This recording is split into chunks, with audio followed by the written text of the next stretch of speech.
Before we get started, there are a couple of tools that we want to install in order for us to finish this course successfully. So the first thing first, I want you to go ahead and download a code editor. Code editor, essentially, it's a program that allows us to write code and execute it in the web browser.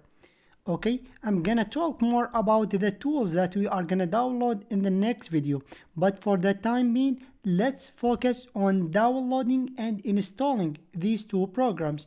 So I want you to go ahead and jump over to the link that I'm gonna attach to this video and download Visual Studio Code or VS Code. Depending on your operating system, you will have a download button right here. Click on download and the installation process is really simple. Accept all the default settings and you will be good to go. And the second program that we want to download, it is a web browser.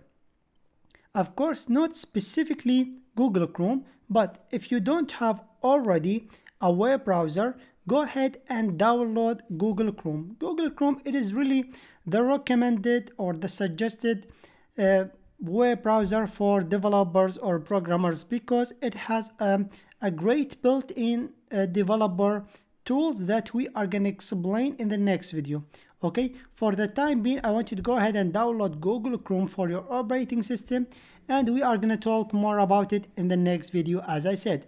So once again, the only goal of this video is to download and install the web browser and a code editor if you don't have them already.